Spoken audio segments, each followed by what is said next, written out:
Now, we heard earlier about inflation, rising interest rates. We've heard about geopolitics and all the issues going on in the world. And of course, all of those things have caused a lot of volatility in markets year to date. Our next session is going to look at how to deal with that volatility. So first of all, we will have a presentation from Raf Choudhury from Aberdeen, and then Raf will join our panel, which is being moderated by Vessela from Greenwood, and joining them on the panel, William Higgins from DFS, Glen from Atrium, and Victor Huang from Milliman. So please welcome Raf Choudhury from Aberdeen.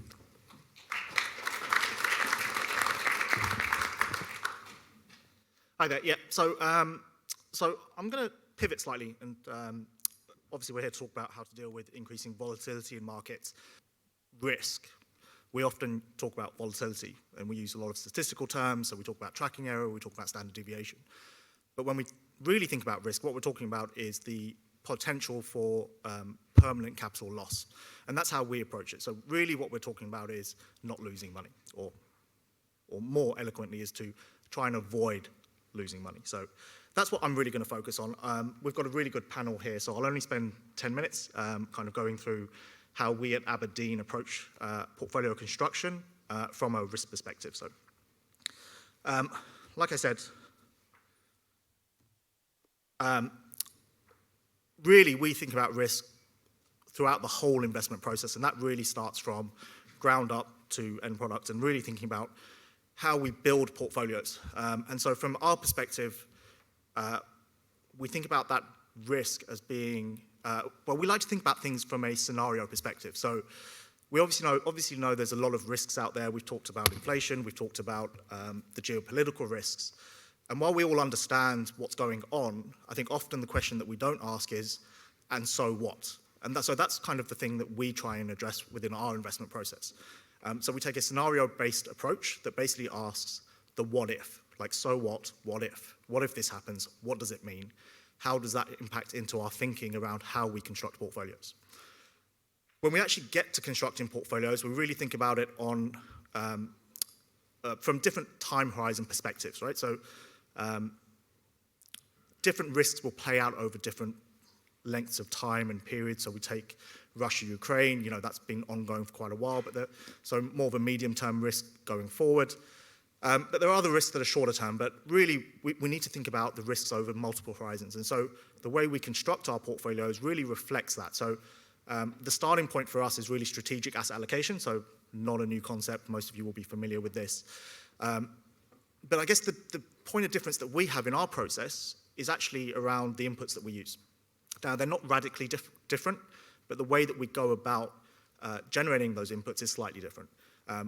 So most strategic asset allocation processes involve forecasting risk and return across different asset classes, and then building a portfolio for 3 to 5 years or longer. Our view is that a lot of those forecasts that are generated expect a normal environment over the next 5 years. So in a normal environment, if nothing happens over the next 5 years, this is generally what you can expect equities to deliver. Now, we all know that there are lots of things going on in the world, and a normal environment is actually quite a rarity these days. And so we take a scenario-based approach to our forecasting. And so what we do is we say, well, look, this is the current state of play of the world. This is what it looks like. What's the potential pathway from here? And we'll map out 3 or 4, maybe 5 different pathways, a high inflationary environment, central banks pivoting, basic macroeconomic themed pathways that we might end up following. And then we assign probabilities to those. So through those pathways, we can say, well, in this environment, if we follow this pathway, we can expect equities to do this, we expect bonds to do this, and the probability of this event or this pathway taking place is Y. And then we can construct a view of not just a base case normal environment, but more of a probability-weighted kind of forecast based on expectations of different types of environments that may play out. So that's kind of the core bit of our SAA process. Obviously, we're designing portfolios for a 3 to 5 year horizon. And the SAA basically helps us set the destination point. So it tells us over the next couple of years, given how markets might fluctuate, this is where we expect to get to. Kind of like our true north, I guess. But obviously in the shorter periods of time, we often see lots of risk permeating across markets that cause short-term market dislocations. And so we use two different processes to try and take advantage of that. One is tactical asset allocation.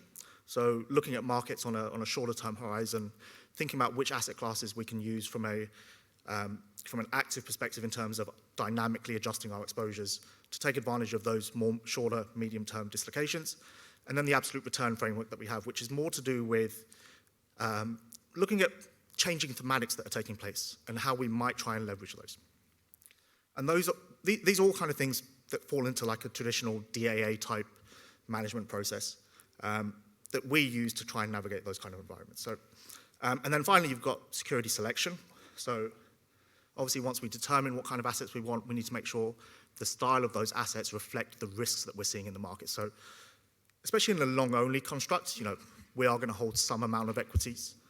Even if we're quite bearish, we might have de-risked, but we're still going to hold equities. And making sure the style of equities that we're holding reflects the risks that we're seeing. So very broadly, that's how we kind of think about portfolio construction. Now, risk, the whole point of this presentation is really to talk about risk and how we approach risk and how we think about risk. And so we actually use a four-lens framework, as it says here. So most of these are pretty standard across the industry. Risk analysis, factor analysis, stochastic modeling, all pretty standard, using internal or external tools that most of us will be familiar with, trying to assess on an ante basis what the risk exposures in the portfolio are, what the factors that are driving those risks are, and then using some stochastic modeling, Monte Carlo and other such methods to determine a range of outcomes that may take place over the next year or 3 years or 5 years or whatever the horizon might be. The bit that's slightly different, I guess, for us is the scenario analysis. So a lot of stress testing does scenario analysis, but it typically says, what happens to my portfolio if equities fall by 10%? What happens to my portfolio if duration increases? Now, that's looking at risk from a single point factor, whereas risk is actually derived from multiple factors. So what we do is we actually build out more holistic scenarios and then try and assess how portfolios will behave through those environments. So it's not just looking at a single point of data and saying, historically, when equities have fallen, bonds have done X, and my total portfolio will do this. It's looking at a scenario like I'm showing here, or multiple scenarios like I'm showing here, and saying, in these kind of environments, what are the risks of these environments taking place firstly, and then translating that into our portfolio management process and ensuring that we're covering or managing those risks. Now, in terms of scenarios, the kind of things that we look at currently is kind of, there's 4 or 5 here, but I'll cover off the main ones, which really talk to the topics of the day, really kind of around inflation and geopolitical risk. So key one for us that we have the highest probability around is that the Fed kills the cycle, that we end up in a recessionary environment. Not unsurprisingly, we actually have a reasonable probability that we may end up in a stagflationary environment. Now, it's very difficult to tell which of these different scenarios we might fall into, but we do think we shouldn't be dismissing them either. And so we probability weight these scenarios and then factor that into our positioning.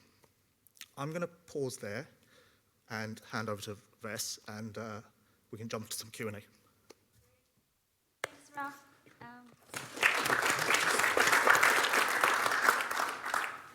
Welcome everyone to what I hope would be a helpful and interesting session in the current environment. The last 12 months were clearly very challenging for managing multi-asset portfolios. Macroeconomic policies had a dramatic impact on financial markets. With low liquidity came great volatility. The impact of extreme events was larger and more damaging, just like what we're seeing in the UK with the run on the UK government bonds at the moment.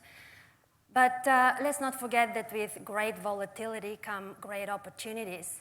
So to help us deal with the uncertainties of investing today, we are joined by outstanding panelists as we explore why risk is important and what can we do to manage it better. So I'll start off with a question for Glen. Glen, please, can you tell us why focus on risk when return is ultimately what investors care about?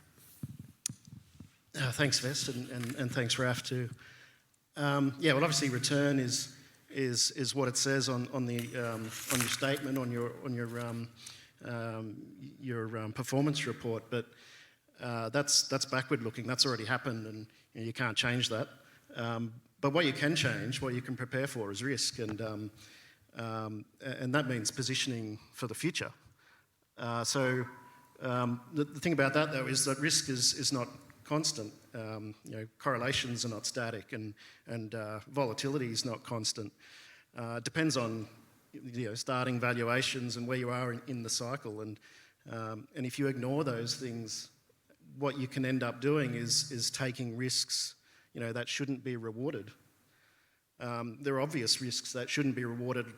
If you can diversify it, you shouldn't be rewarded for it. Say concentration risk, having too much equities, doesn't get rewarded in a risk-adjusted sense. But there are other examples where you can position better for the future. And if you think about this time last year, you would have had zero nominal yields on your bonds, perhaps, and on your government bonds, and yet that was an environment where the risk of inflation was rising. You already had the risk around inflation in the sense of coming out of a pandemic and supply constraints, but what you didn't know at the time was Ukraine, and given that environment where you've got a zero expected return and actually high risk, it doesn't make sense to take that risk. So what you really need to do is A, have the flexibility to only take risks that where the returns stack up, but also to be able to hedge the risks where it doesn't make sense. And that's how in what we do is we take a client's risk tolerance and then maximise the return for that level of risk, rather than let risk be the outcome of your asset allocation. Great point. Thanks, Glen.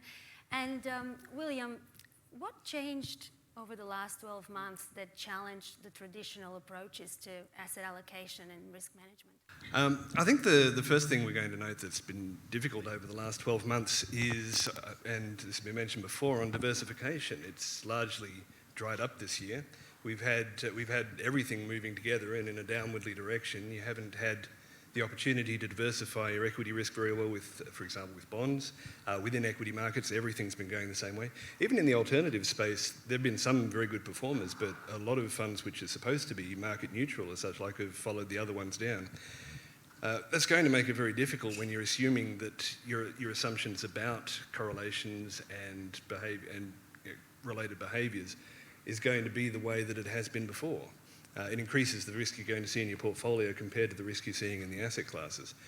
I'd say beyond that as well, you've seen to a large extent a number of structural changes. For the last decade or so, we've been in an environment where we've had disinflationary forces, where we've had a massive amount of government support, especially supplying liquidity to the markets, and the markets have been eating all of that up.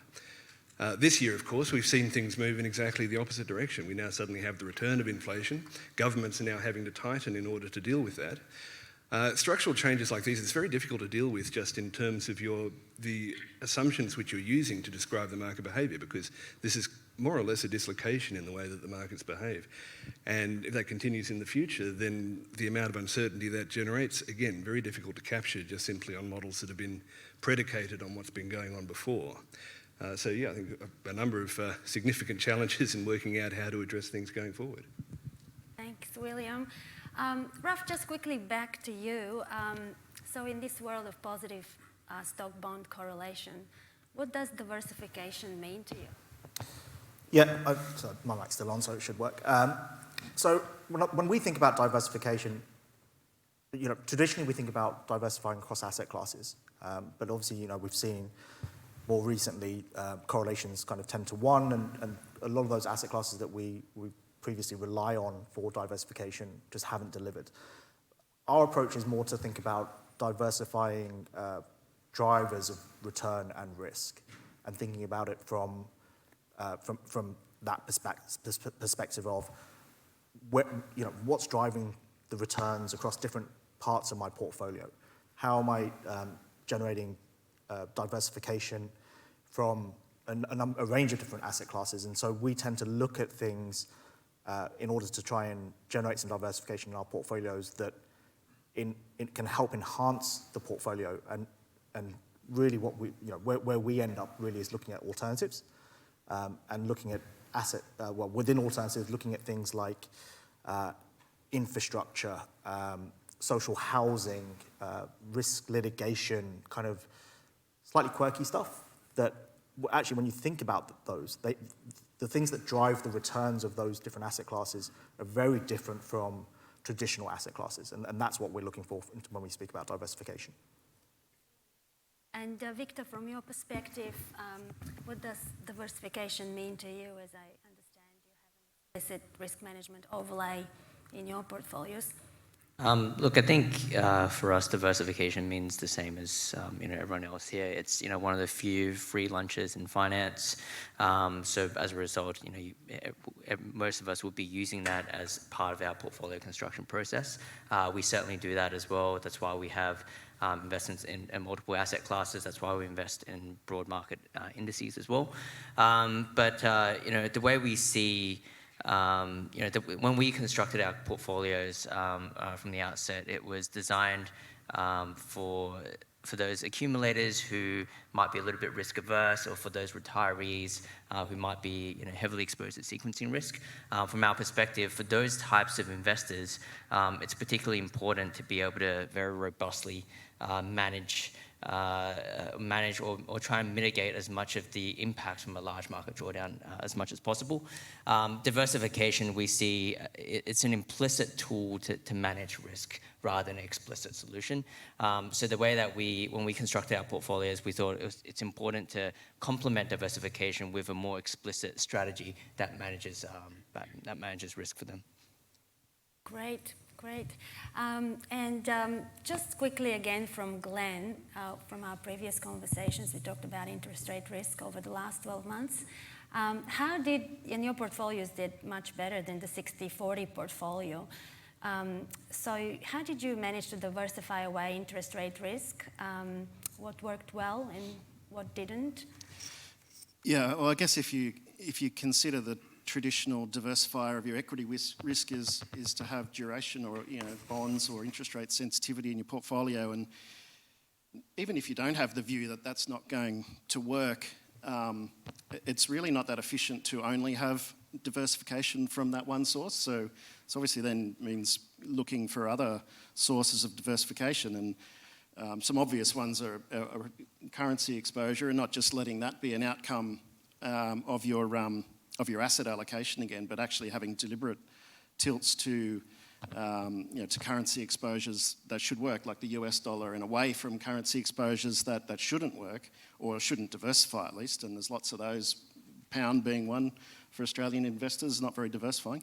But then that aside, in the alternative space, then there's a lot of ways you can diversify by getting access to other markets. So commodities obviously has moved a lot this year. Access to that, but also access to access to strategies that can be long and short. So, in the alternative, especially the liquid alternatives market, there's a lot of really genuinely diversifying strategies that have helped this year. One being CTAs or managed futures or trend following, all the same thing. But essentially, liquid ways of being long one market, short another market in a way that is kind of in CTAs, it's kind of dispassionate to why those markets are moving, but just needs markets to move, and is essentially otherwise not dependent on equities and bonds for returns, but can exploit commodities moving or bond yields rising and therefore prices falling. So there's probably those things that have been the biggest drivers to date this year. Right, so flexibility in asset classes is just so crucial at the moment in this environment. And I'm just going to shift a little bit towards how do you implement your strategies. So Will, can you tell us how do you balance systematic quant-based processes with qualitative inputs to manage risk in your portfolios? Well, the first thing I'd like to talk about is just what the benefits and limitations are of a quantitative model. It has a lot of very significant benefits. It's going to provide a good rigour and discipline for your process. It allows you to capture relationships that may not be immediately apparent and be able to react to them a lot more easily. And finally, often most importantly, it helps you take the personal emotions and biases out of the equation. It helps to ensure that that's not going to be what's driving your process. For us, we have more or less two complementary risk processes going on. We regularly rebalance our portfolio's risk exposure, and it's largely a risk budgeting framework there, attempting to ensure a relatively smoother amount of risk in the portfolio. So when markets are more volatile, we're going to pull back from the risky assets. When markets are relatively steady and stable, we can go harder into them. And for that, we do have quantitative modelling to keep track of current market risk and determine what areas do actually need us to pull back, etc. Now, that is essentially an input into what then becomes a more qualitative process. We do want to be able to consider the results that are being produced in that and test them essentially to see if they are essentially reasonable and if there's anything that they've been missing. Because quant models also have their own limitations. For example, it's not going to capture anything that you haven't actually put into the model, and often those sorts of things are significant. It's not going to be able to... If I can put it this way, quant models tend to have hidden assumptions, and the most obvious one is they'll have the assumption that essentially the future is going to behave in line with what you've used to calibrate the model to begin with. And at times when that breaks down, then yes, you do want to be able to gauge whether that's working properly. But on top of that standard process, we are also concerned, and Raf mentioned this in his presentation, occasions when your portfolio can experience permanent capital loss from significant market drawdowns. They can take months or even years to come back from that. We do have a process in place to attempt to identify and react to those situations. In those cases there, when we're seeing markets which have stretched valuations, they're at risk essentially if there is a revaluation, there'll be nothing pushing it back to the levels it was before. In those cases, if you do have price support just evaporate, it may well take a long time for that to come back. So we have processes to identify that and to be able to respond to those. That is fully quantitatively based, because we feel in that situation then it is important to have the discipline in the process, and especially to take any bias out, because they occur when things are more volatile, more uncertain, harder to gauge, and at times like those, for personal judgment, bias does tend to start to win out a bit more. Yeah, fascinating, thank you. And Victor, what tools do you use to manage risk in your portfolios? Yeah, sure. So the built-in risk management strategy that we run essentially relies on two fairly simplistic but systematic techniques. So the first one is essentially a volatility targeting process. And what that is we use our internal models to essentially make a short-term forecast of where volatility would be in the short term. And based on that, we use instruments such as futures contracts to then dynamically adjust the exposure to equity markets to try and stabilize the volatility of the portfolio at a certain level. The reason why we think stabilizing volatility of a portfolio is important is because when you think about a client entering a balanced fund, for example, they're expecting, standard deviations of around, 7% to 10% or so. What you don't want them to experience is that standard deviation shooting up to 20% just because COVID came around, or just because we had a big sell-off this year.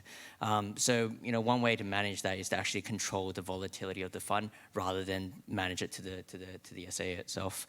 So that's one component of it. The other component of our risk management strategy is what we call a put option replication exercise. So it sounds complicated, but in essence, it's actually a very much a textbook method of replicating a put option. So from our perspective, we like the concept of a portfolio experiencing all of the upside and none of the downside. I'm sure everyone likes that, but one of the downsides of that type of strategy, or purchasing a put option to do that, is that it can be very expensive to do so in the long term, and ensuring that strategy stays on the portfolio over the long term. So right now, if I want to buy a put option on the ASX that does exactly that, it's going to cost you about 7% of your portfolio, which no one wants to do. So the reason why we go about replicating that type of exercise is that it allows us to manufacture the put option using futures contracts.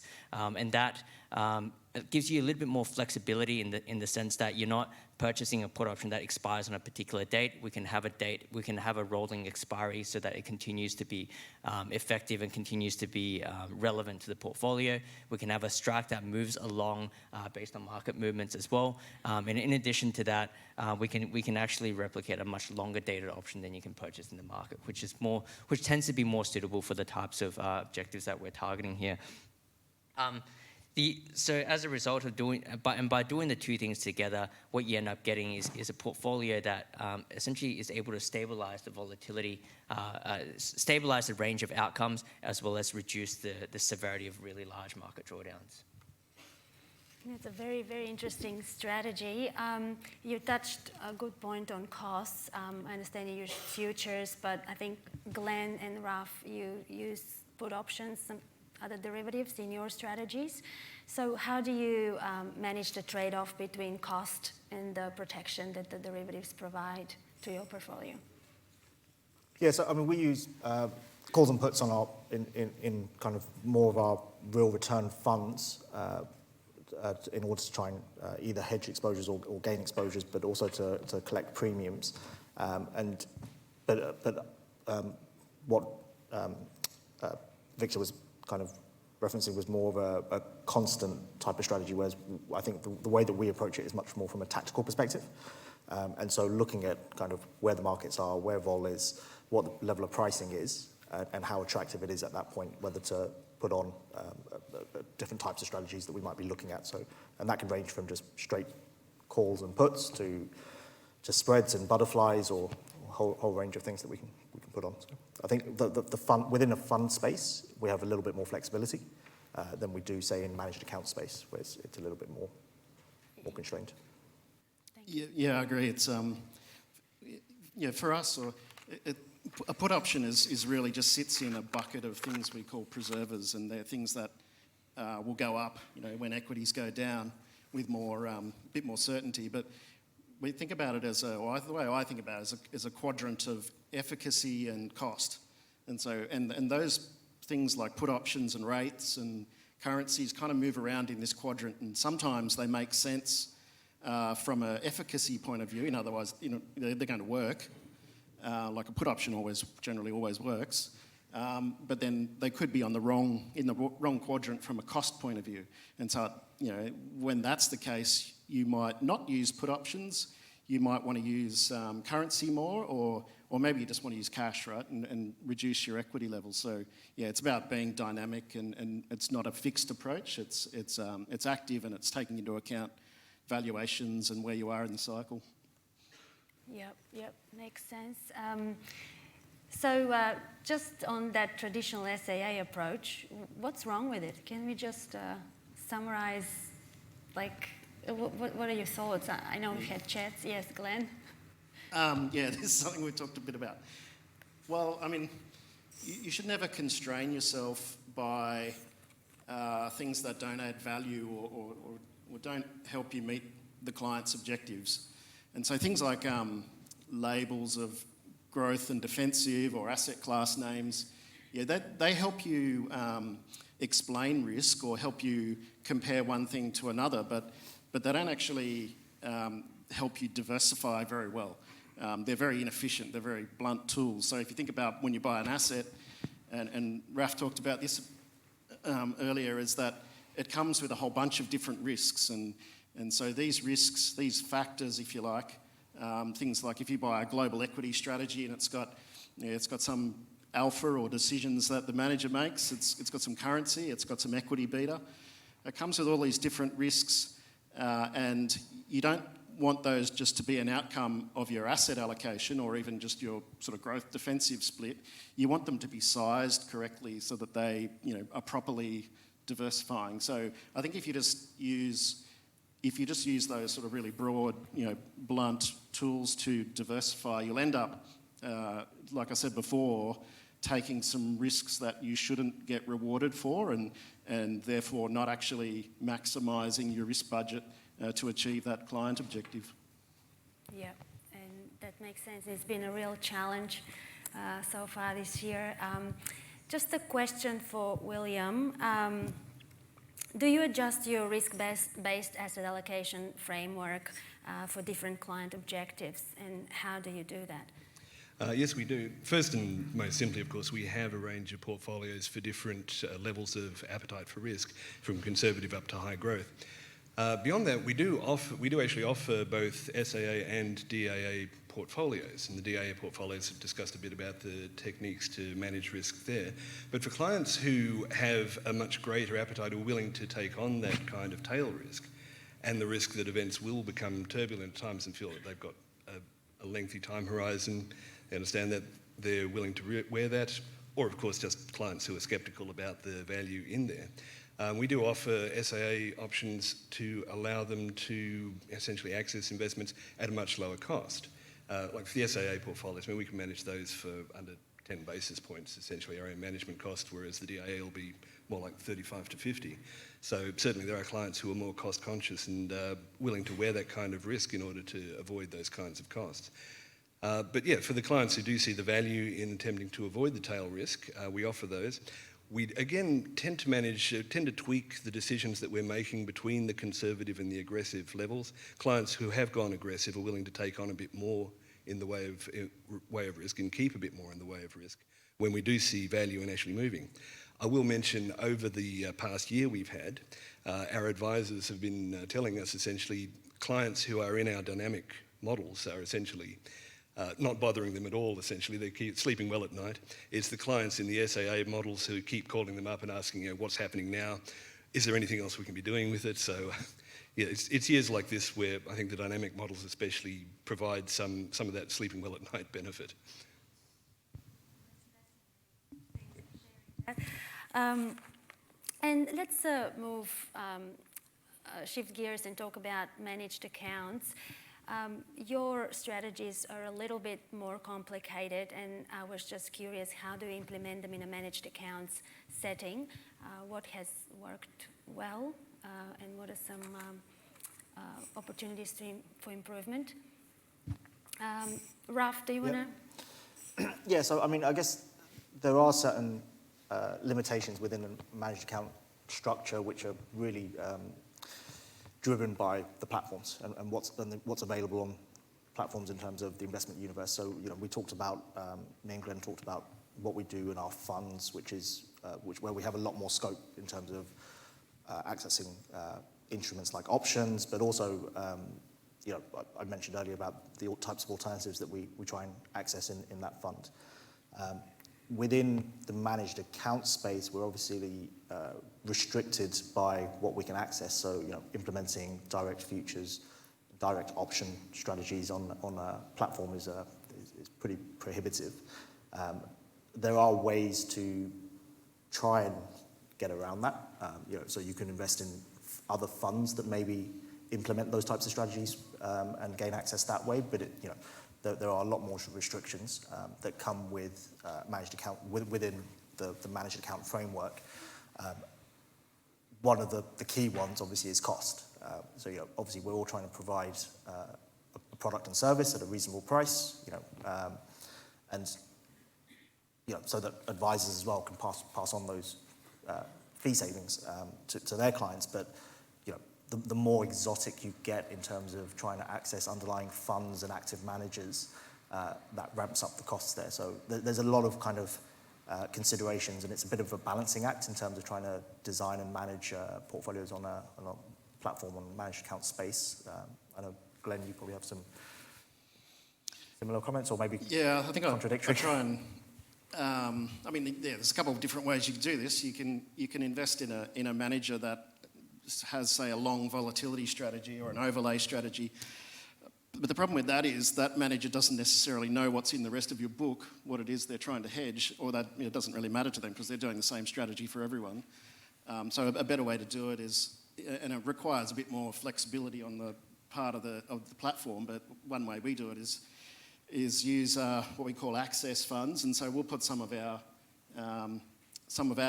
investments in other managers inside an access fund, and then within that access fund we can do a put option or we can hedge some of the risk. Say it's in an equity vehicle, we can hedge some of the risk in that equity vehicle, like the FX or the equity beta. Do it that way. That's great. So it can be done. I mean, it's not the streamlined way of doing it, but it can be done, and there are opportunities for improvement. And Victor, how's your experience been with managed accounts and your strategy? Yeah, look, I think for us, we found the managed account structure quite flexible to use.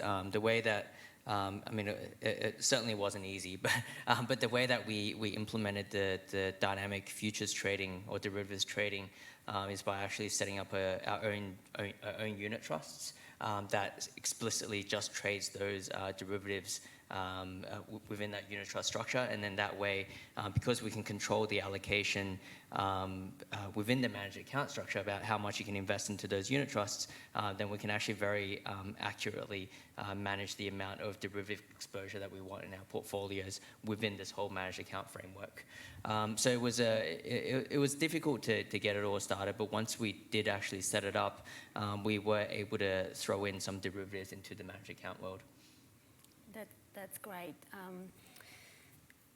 Yeah, and you don't need the allocation to that unit trust. It's up to 10%, is that right? Yeah, that allocation to that unit trust is something that varies day to day, just because of the nature of that unit trust. The unit trust is essentially a small cash holding within the portfolio that provides risk management, and that small cash holding is essentially providing you a leveraged exposure to the risk management instruments that we're trading.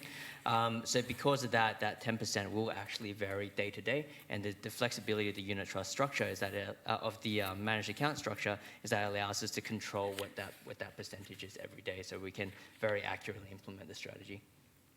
Great. And William, how's your experience been with managed accounts using a bit more traditional asset classes and tools? Well, yes, DFS Portfolio Solutions was originally set up to cater to the managed account market. So our investments are simply in readily understandable investments. They're in listed securities, they're in managed funds. We are long only, we don't use derivatives. That does tend to mean that what we're investing in is more understandable, I think, for the clients that the advisors are advising to. It provides us as well, it makes it easier. Essentially, we have full transparency on what's being invested in. The client can actually look at their portfolio at any time and see this is what we're actually holding for them. And it more or less assists with communication between the advisor and the client, because there's nothing hidden there. There's nothing that's that hard to explain. And from our perspective as well, of course, we're providing regular client communication. Anytime we are actually making changes to their portfolios, we do communicate that directly to the client at the account level, more or less, explaining these are the changes which we're making, this is the rationale for it, which again is there to facilitate the discussion between the advisor and the client and help to more or less demystify the process for them. That's excellent. That transparency and improves the engagement with the client. So I guess with 10 minutes to go, before opening up to Q&A with our audience, I'd like to invite a brief comment from each of you on how your portfolios are positioned at the moment, and what's your call to action over the next 3 to 6 months. Victor? Yeah, look, over the next 3 to 6 months, right? Look, I think it's going to be a tough couple of months ahead, just primarily because, look, the volatility is going to remain elevated while central banks are still trying to tighten monetary policy to try and tackle inflation. That's obviously going to be the key driver of that. But I think the important thing to look at is, look, I'm an ex-trader, so I'm always look at various market signals to see what the market has priced in. So an example that I always like to look at is the five-year inflation for Australia. So essentially the market's expectation of what inflation will be in 5 years' time for the next 5 years, and that's at 2.3%. So, you know, I see that as a light at the end of the tunnel, in that we're eventually going to get to a stage where inflation is going to be controlled and markets will return to normal. So I think from an investors' point of view, it's important to to stay invested and give your clients the confidence to actually stay invested through some of the techniques that we talked about today. As for how we're positioned, look, obviously volatility is quite elevated right now. VIX is at 30, Aussie VIX is at 20 or so, so definitely higher than the long-term averages. And as a result, we are positioned a little bit defensively. So right now our hedge levels are sitting around 48% or so. So that means for every 1% market fall, our portfolios are earning for about half of that. So obviously that's a number that could be wrong today. I mean, I checked that number yesterday, but it changes every day, and it changes depending on where markets move as well. So. Yeah, it's very good. William? Yes, our current position is we're still heavily underweight in equities and expect more or less to remain like that until we see some greater clarity over what kind of landing the Fed's going to engineer in getting inflation back under control. We're still underweight in duration exposure, although we are starting to increase that as yields have reached a level where you're actually seeing some kind of reward for that, and we expect that hopefully to increase progressively as banks do get inflation back under control. In the credit space, we're looking very much at the high quality end of the credit market and shorter duration. Again, if we do see that the Fed kind of over pushes things, we wind up with any kind of global recession, we can expect credit spreads to widen there too, so the shorter duration to help avoid too much exposure to that. In terms of what's going to happen, I mean, obviously there are still substantial risks. It is, I think, more likely than not that banks will get inflation back under control. But even from there going forward, I think there's probably going to be more inflationary pressures they have to deal with, and keeping it there will be harder than it has been before and require more direct intervention. So, yes, that's essentially where we're positioned at the moment. And what's undervalued at the moment? I know you have a very strong valuation approach, William. Do you find pockets of opportunities to There are some areas, and in particular, there are pockets in equity markets, and I'm looking at things, for example, like REITs and such, where valuations have become very cheap. I think there are, at the moment, reasons why those valuations are so cheap, but at the time that those start to turn, we would look to re-enter a bit more rapidly in those areas to take advantage of the greater upside. Thank you. Glen? Yeah, I think it's actually a great time to be invested because we saw those first couple of sessions this morning talking about inflation, and my view is that this is a new regime, not just a volatile period. And the Fed put that we've seen for the last 10, 20 years is gone, and business cycles are going to be more volatile and shorter, and there's going to be more volatility in the markets as well. But that just creates opportunity, and I think if you look at the consensus sort of positioning, everyone would say they're a bit underweight risk or they're underweight equities, and it's always a bit dangerous to think you're aligned with the consensus.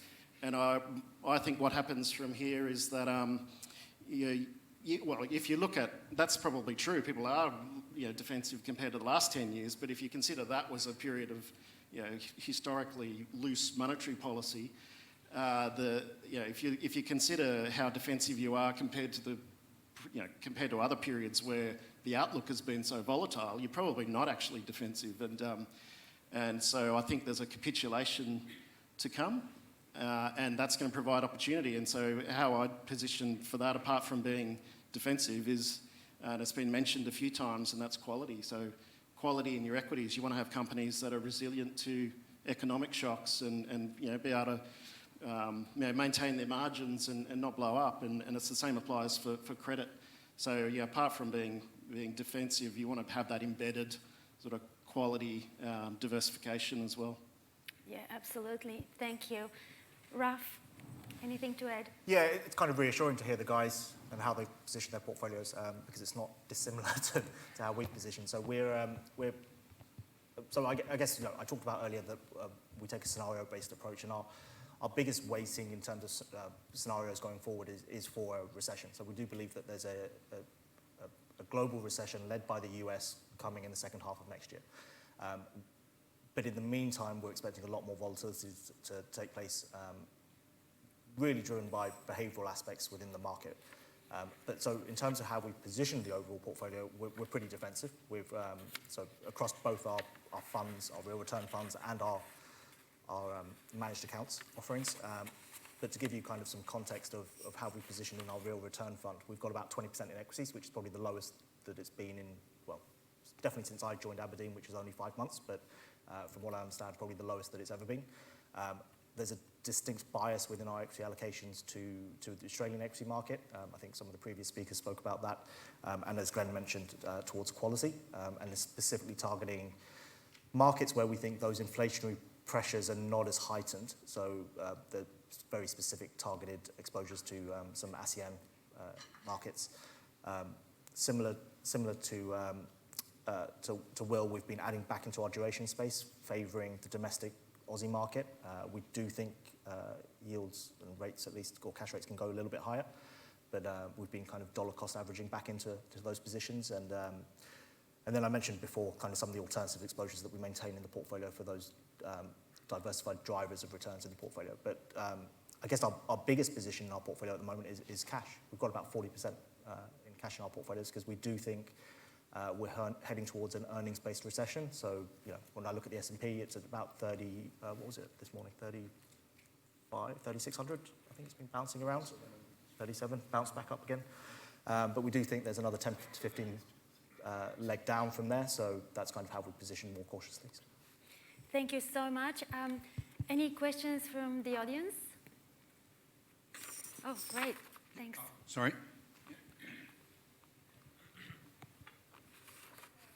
Great, thanks. I think a lot of investors understand return, but risk is probably a little more challenging. And a lot of what you've talked about is pretty complex and can be difficult. I think the last 12 months has been good for investors, but you probably had a decade of trying to defend this when equities are doing low teen or even high teen returns. How have you kept investors' faith through those periods? And how are you explaining that relative underperformance to other peers in the market? I'll have a first go. You go first. Well, education is definitely part of it. So, yeah, you do need to keep investors and advisors on the journey. If you're smoothing the returns, then by definition you're cutting off some tops as well. So I think having a track record helps, obviously. Being able to demonstrate that decisions you've made have added value in times of stress. That's the most important time to keep people on the journey and point people back to that when you're underperforming the upside. But the other thing too is that this environment has created this shift to passive, and that's bad for a number of reasons. I mean, we're supposed to, in this room, we're supposed to be allocating capital efficiently as an industry, and passive is the opposite of that. And so I think being active is going to be more important than ever, and there's a really good reason for that. Thank you. Great Yeah, question. I was just going to add to that. I think it's about keeping them on the journey with you, right? So we're very much objective-based investors, and for us, what we found this year is really we've had to up the level of communication and get our clients on that journey with us in terms of what our thesis is for the markets. So I've kind of outlined that we do expect that recession, highlighting the signals that we're looking at, making sure that so that they can monitor those themselves and kind of really buy into the prognosis that we're kind of outlining. So I think that's really key communications. I've got a question, Vess, which is, both Atrium and DFS that I've personally known for 20 years or so have that 20-year track record in managed accounts. And I guess, my question is, in this area of risk management, risk explanation, what's changed over that 20-year period in terms of, how understanding longer-term clients are of these issues? Well, I think if I could start with that one. I think really our clients became, I'm going to say, a lot more understanding about the value of this in the wake of the global financial crisis. I think essentially, we've talked about sort of the experience and say, well, if they've actually gone through a period where they can see, yes, things were running smoothly until the time that they weren't, it is then easier to explain to them in the future, yes, things have been running well at the moment. But there is a value to trying to manage this dynamically and get ahead of the problems the next time they're going to come around. I mean, in that sense, obviously, again, we've been dealing with the managed account area for a while, and communication lines there tend to be quite strong. But it's really that experience, I think, that the clients themselves have lived through that makes it a lot easier then to be able to make the case for dynamic management.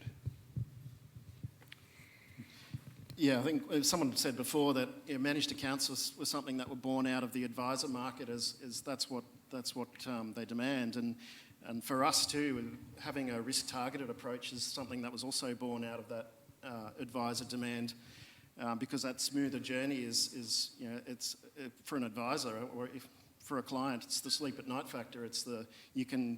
It's easier to explain underperforming in an up market than it is to explain underperforming in a down market to your client, and so that's what the advisors want, and that's been the constant the whole way through. I guess the thing that's changed is the ability to implement that. So more flexible and more functional sort of platforms, and the ability to diversify even more using options and more complex strategies, offshore strategies that you don't wait for a manager to come to Australia and put themselves on a platform. By then that's kind of old news. You've got to be out there looking for new strategies that can help you fill the gaps in your risk budget. Fascinating. Well, we are up, no more time. So just wanted to thank everybody for joining us today. And we did cover a lot of ground, and hopefully the trade-off between the different approaches resonated with you. I really hope that for many of us, this is just the beginning of the conversation. So please feel free to reach out to our panelists to continue the discussion. Please join me in thanking our panelists today. Thank you.